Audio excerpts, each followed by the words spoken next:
बिस्मिल्लाहिर्रहमानिर्रहीम। अस्सलाम वालेकुम नाज़रीन, आप यूट्यूब चैनल देख रहे हैं। मैं इमरान खान हूँ। बहुत ही अहम ख़बरें हैं और सबसे पहली ख़बर ये है कि इमरान खान साहब के दौरे हुकूमत में या उनकी हुकूमत को जिस वक्त ख़त्म किया गया और पीडीएम की हुकूमत बनाई गई, उस वक्त भी ज़्यादातर लोग ये कहते थे और ये प्रोपेगेंडा किया जाता था कि इमरान खान साहब ने जो दोस्त ममालिक हैं पाकिस्तान के, उनके साथ ताल्लुकात को ख़राब किया।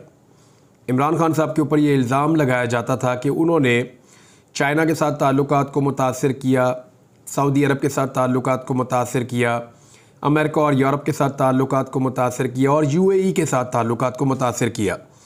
लेकिन अब आहिस्ता आहिस्ता चीज़ें खुल रही हैं।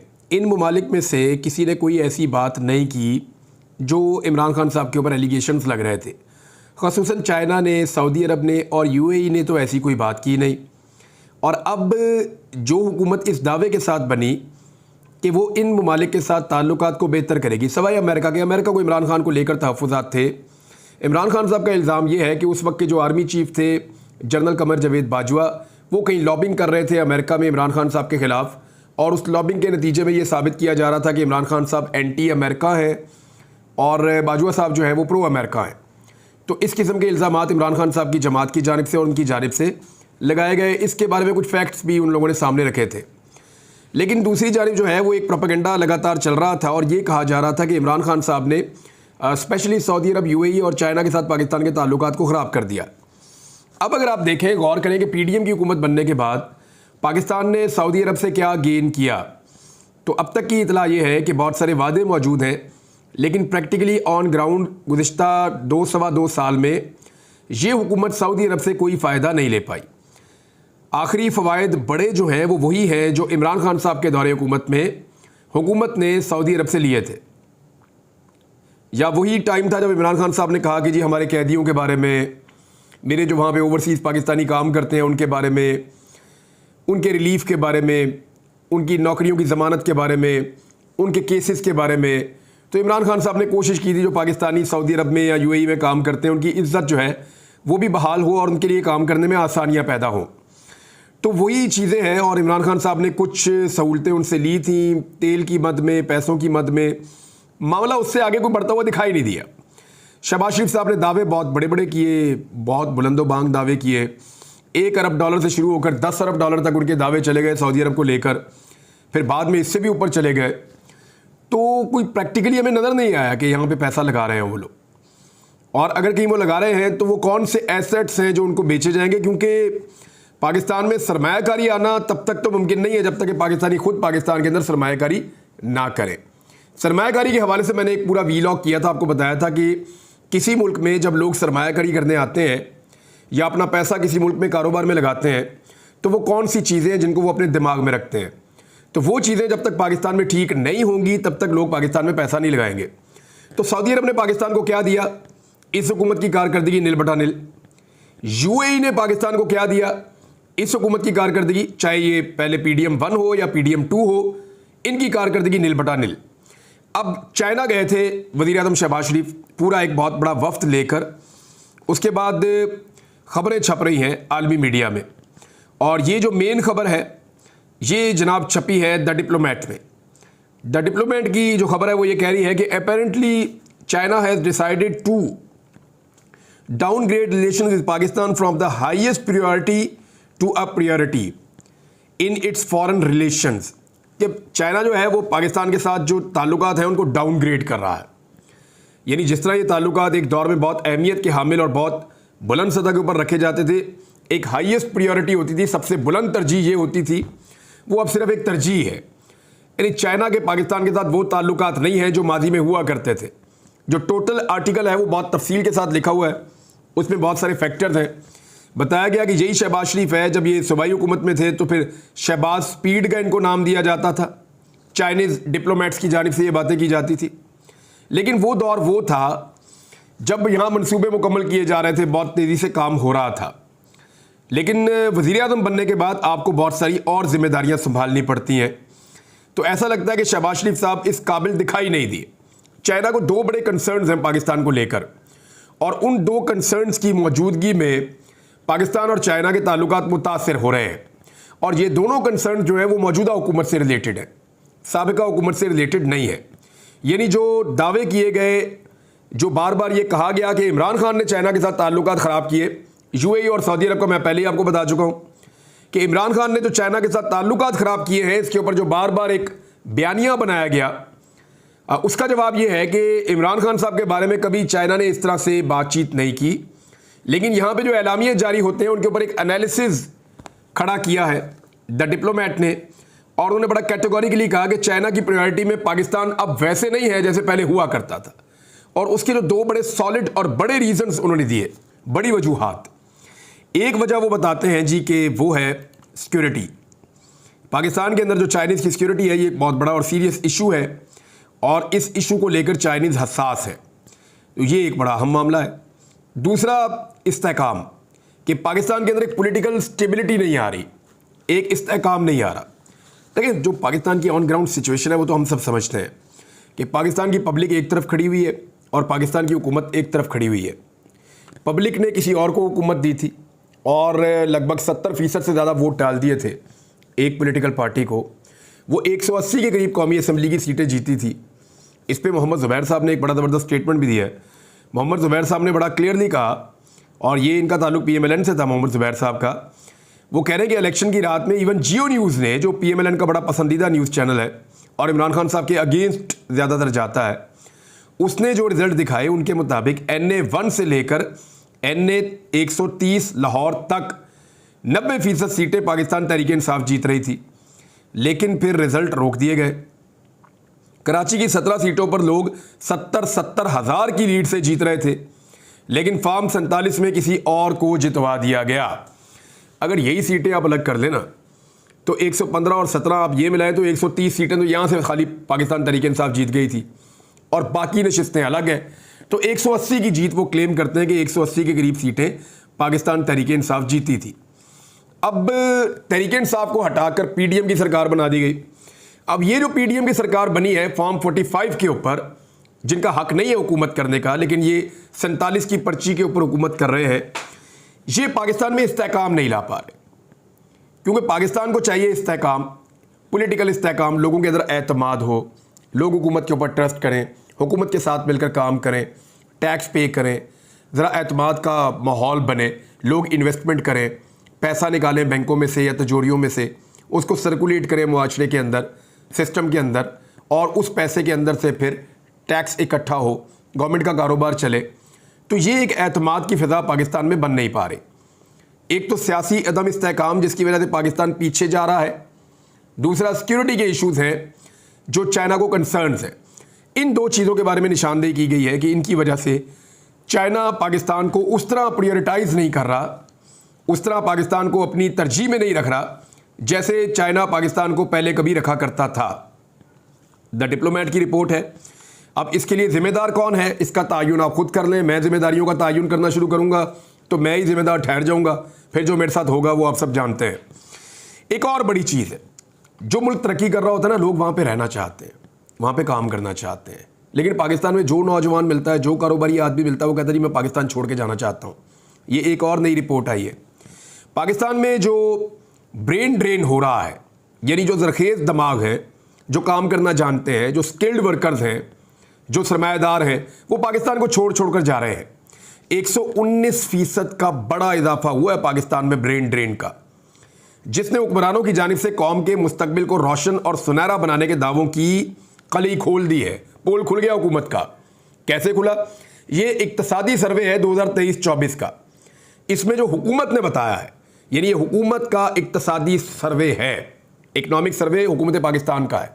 ये कोई मैं ज़ाती तौर पे सर्वे करके नहीं आ गया ना, मैंने वो मरियम नवाज़ की पॉपुलैरिटी वाला अफ्रीका वाला सर्वे करवाया कि वो एक अफ्रीकन जो है वो फर्म उठाई, उससे सर्वे करवा लिया।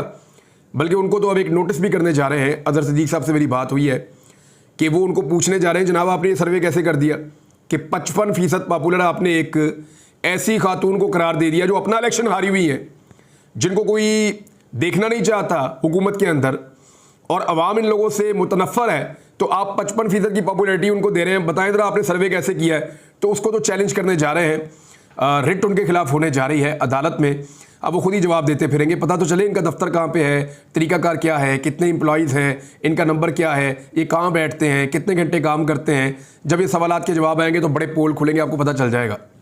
बहरहाल ये 2023-24 का जो सर्वे उसने बताया कि 2023 में जो आला तालीम याफ्ता, आला तरबियत याफ्ता जो अफराद हैं, 45,687 अफराद बैरून मुल्क मुलाजमत के लिए रवाना हो गए, जबकि 2022 में इसी तरह के आला तरबियत याफ्ता और तालीम याफ्ता अफराद जो है वो 20,865 की तादाद में बाहर गए थे। तो ये जो इजाफा है ये 119% का इजाफा है। 2023 में पंजाब से 4,99,301, खैबर पख्तूनख्वा से 2,10,150, सिंध से 72,382 और कबायली इलाकों से 36,609 मजदूरों ने बैरून मुल्क हिजरत की है। माहिरीन का कहना है कि 2021 के आखिर में शुरू होने वाले माशी बहरान के सबब ब्रेन ड्रेन में इजाफा हुआ है। तकरीबन 50% सनती यूनिट जुज़वी या मुकम्मल तौर पर बंद है, जिसकी वजह से मुलाजमतों में बहुत ज़्यादा कमी हुई पाकिस्तान में, और पाकिस्तानी वर्कर जो हैं वो फिर पाकिस्तान छोड़ कर बाहर जा रहे हैं। और सर्वे के मुताबिक मजमूई तौर पे दुनिया के 50 ममालिक में 13.53 मिलियन पाकिस्तानी क़याम पज़ीर हैं। इमरान खान साहब के दौर के अंदर जब हम बात करते थे ना, तो 1 करोड़ से कम इनकी तादाद थी। हम ये कहते थे कि 90 लाख पाकिस्तानी ओवरसीज़ बाहर हैं। 90 लाख का फिगर मुझे अच्छी तरह याद है कि 90 लाख 95 लाख का फिगर होता था, 1 करोड़ से नीचे होते थे। और अब ये 13.53 मिलियन, यानी ये लगभग 1 करोड़ 30 लाख या 35 लाख के करीब पाकिस्तानी जो है वो दुनिया के 50 ममालिक में रहते हैं, जिनमें से 96% पाकिस्तानी खलीजी ममालिक में रोज़गार की सहूलियात हासिल कर रहे हैं। यानी ये जो अरब ममालिक हैं आपके या गल्फ़ की कंट्रीज़ हैं, वहाँ पे 96% पाकिस्तानी है, बाकी सारे यूरोप में, अमेरिका में और बाकी मुल्कों में जाकर रहते हैं। तो नादरीन, ये ब्रेन ड्रेन हो रहा है पाकिस्तान से। डॉक्टर्स जा रहे हैं, इंजीनियर्स जा रहे हैं, सरमायाकार जा रहे हैं, सनतकार जा रहे हैं, टेक्निकल लोग जा रहे हैं, IT एक्सपर्ट्स जा रहे हैं, लॉयर्स जा रहे हैं। तो जो पढ़े लिखे लोग हैं, जो दिमाग किसी मुल्क को चलाने के काम आते हैं, वो पाकिस्तान छोड़कर बाहर जा रहे हैं। बड़ा अनफॉर्चुनेट है, बदकिस्मती है। और ऐसे में सिर्फ ज़हीन लोग बाहर नहीं जा रहे, बल्कि हमारे जो अपने एसेट्स हैं वो भी दांव पर लगे हुए हैं। मिसाल के तौर पे वज़ीर ख़ज़ाना का एक स्टेटमेंट है, मैं आपके सामने रख देता हूँ। और इस स्टेटमेंट को पढ़ने के बाद जो पहली बात मेरे दिमाग में आई वो ये है कि OLX पे ही बेचने से अच्छा है पाकिस्तान को, खुदा न खास्ता। यानी स्टेटमेंट आप देख लें। कमालिया में मीडिया से बातचीत कर रहे थे वज़ीर ख़ज़ाना। उन्होंने कहा जी कि टैक्स टू GDP की मौजूदा शरह 9.5% पायदार नहीं है। खैरात से स्कूल, यूनिवर्सिटीज़ और अस्पताल तो चल सकते हैं, मगर मुल्क सिर्फ टैक्स से चल सकता है। यानी वो ये कह रहे हैं कि स्कूलों को, यूनिवर्सिटियों को और सेहत के और तालीम के इदारों को खैरात से चलाया जाए और मुल्क टैक्स से चलाया जाए। ऐसा नहीं है। दुनिया के फार्मूलाज आप जाके देखें दुनिया कैसे चलती है। और साथ ही उन्होंने ये कहा कि जो टैक्स टू GDP है उसको बढ़ाना पड़ेगा, और टैक्सेस को बढ़ाने के अलावा उन्होंने कहा कि जो छूट दी जाती है, सब्सिडीज़ दी जाती हैं, उनको ख़त्म करना पड़ेगा। जो बड़ा स्टेटमेंट उन्होंने यहाँ पे दिया, जिस स्टेटमेंट को हेडलाइन भी बनाया गया, तमाम मीडिया हाउसेस ने उसको हेडलाइन के तौर पे उठाया, वो बड़ा स्टेटमेंट ये कह रहा है कि रियासती जो इदारे हैं वो एक बहुत बड़ा मसला बन चुके हैं, और जो खसारा है उसको अवाम बर्दाश्त कर रहे हैं। PIA का खसारा उन्होंने कहा जी 622 अरब रुपये है जो हुकूमत को मुंतकिल हुआ है। फिर वो ये कह रहे हैं कि अगर इस मुल्क ने आगे बढ़ना है और आगे जाना है तो हमें सब कुछ प्राइवेट सेक्टर के हवाले करना पड़ेगा। यानी जितने भी इदारे चल रहे हैं हुकूमत के ज़ेर इंतज़ाम, वो प्राइवेट सेक्टर को देने पड़ेंगे, और प्राइवेट कंपनीज आकर, चाहे वो बाहर से आए चाहे वो पाकिस्तान में बने, वो उन इदारों को चलाएंगी। अगर मुल्क को रिलीफ चाहिए तो हुकूमत का तमाम बोझ और खसारा कम करना पड़ेगा, और हम ये करने जा रहे हैं। यानी आपके बहुत सारे जो सरकारी इदारे हैं, PIA हो गया, रेलवे हो गया, बाकी इदारे हो गए, मेरे ख्याल में रफ्ता रफ्ता हुकूमत ये सारे इदारे जो है वो अब बेचना शुरू कर देगी। बाहर से भी ख़रीदने वाले हो सकता है आ जाए, पाकिस्तान के अंदर से भी ख़रीदने वाले हो सकता है आ जाए, लेकिन जिस तरीके से इन इदारों को चलाया गया है और जो चीज़ें इनके अंदर शामिल कर दी गई हैं, इस तरह तो इनको कोई भी नहीं ख़रीदेगा। क्योंकि पाकिस्तान के अंदर इन इदारों को हुक्मरानों ने अपनी ज़ाती अय्याशी के लिए इस्तेमाल किया है, और इनका सारा स्ट्रक्चर बिगाड़ कर रख दिया है। अगर इनका स्ट्रक्चर तब्दील करना है तो फिर बड़ा ऑपरेशन करना पड़ेगा हर इदारे का, और हर इदारे के अंदर स्ट्राइक होगी, एहतजाज होंगे, तो ये बड़ा लंबा भी एक चक्कर है। लेकिन पाकिस्तान को इससे निकालने के लिए अब इनको यही फार्मूला समझ आ रहा है कि बेच दे। नाज़रीन, आपको गुजरांवाला लेकर जाता हूँ, एक आखिरी खबर है आपको देता हूँ, ज़रा आप मवाजना करके देखें कि एक्चुअली हो क्या रहा है। इस वक्त गुजरांवाला में सनम जावेद और आलिया हमजा दोनों कैद हैं और वहाँ पे जो इन्वेस्टिगेशन करने वाले हैं मुझे ये बात बताई सनम जावेद के शौहर अतीक साहब ने, और उन्होंने ये कहा कि ये पैगाम दिया गया सनम जावेद को इन्वेस्टिगेशन करने वालों की जानिब से मुबैना तौर पे कि हमने गुजरांवाला पुलिस ने ये ज़िम्मेदारी उठाई है और ये वादा किया है कि हम आपको तोड़ कर दिखाएंगे। इससे पहले आप लोगों ने 1 साल बर्दाश्त कर लिया, आप लोग नहीं टूटे, आपका हौसला नहीं टूटा, लेकिन गुजरांवाला पुलिस ने ये जिम्मेदारी ली है कि हम आपको तोड़ कर दिखाएंगे। फिर वो बता रही है गाड़ियों के अंदर घंटों बिठाया जाता है, तंदूर की तरह गर्म गाड़ी होती है और बहुत सारी जो है वो तकालीफ दी जा रही है। तो ये तो एक पुलिस का आज़म है। लेकिन दूसरी तरफ एक खबर आपको देता हूँ, हमारे गुजरांवाला के एक ब्यूरो चीफ है, सीनियर जर्नलिस्ट है हाफिज़ शाहिद मुनीर, प्रेस क्लब के ओहदेदार सदर भी रहे हैं। हाफिज़ शाहिद मुनीर साहब ने गुजरांवाला के जो सीनियर पुलिस ऑफिसर हैं CPO, उनको ये कहा था कि यहाँ पे एक बदमाश है जो मंशियात बेचता है, और उन्होंने ये बताया कि बबलू नाम का जो बदमाश है ये मंशियात ऐसे बेचता है कि सुबह के वक्त और शाम के वक्त 2 वक्तों में आकर ये क्लाशनकोफ का ब्रश चलाता है, और जब ये गोली चलाता है तो फिर मंशियात ख़रीदने वाले इकट्ठे हो जाते हैं और फिर लाइन बना लेते हैं और ये 10 मिनट के अंदर अपनी मंशियात बेचकर चला जाता है। यानी ये सिक्योरिटी खड़ी करता है, ब्रश चलाता है क्लाशनकोफ के, उससे लोग इकट्ठे हो जाते हैं और फिर ये बेचकर चला जाता है। अच्छा, 2 टाइम इसने रखे हुए हैं, एक उनके बकौल ये है कि सुबह 4 बजे के करीब है, रोज़ाना ऐसा करता है और 10 मिनट में मंशियात बेचता है, और उसके बाद रात को एक वक्त में ये आता है, गोली चलाता है, मंशियात खरीदने वाले इकट्ठे होते हैं, उनको बेच के ये चला जाता है। ये बात जब बताई सीनियर पुलिस अफसरान को, प्रेस कॉन्फ्रेंस में बताई, वो ऑडियो मौजूद है मेरे पास, तो हुआ ये कि बजाय उसके ऊपर कोई अमल दरामद किया जाता, उन्होंने कहा जी हम पकड़ लेंगे इसको। और चंद महीने गुजरने के बाद सूरत हाल क्या है, ये ज़रा एक वीडियो छोटी सी आप देख लीजिए।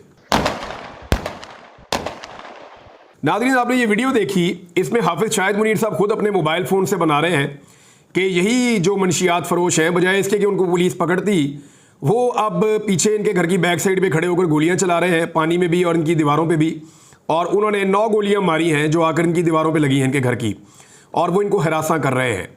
तो पुलिस का काम जो है ना वो ऐसे लोगों को तोड़ना होता है। सनम जावेद और आलिया हमजा जैसी आम औरतों को, ख़वातीन को तोड़ के कोई बड़ा कारनामा राणा अयाज सलीम साहब आप लोग नहीं करने जा रहे। इसको तोड़े, पता चले कि आपने मंशियात फरोशों के खिलाफ कार्रवाई की है। अब तक के लिए इतने, अपना ख्याल रखिएगा, अपने चैनल का भी। अल्लाह हाफ़िज़।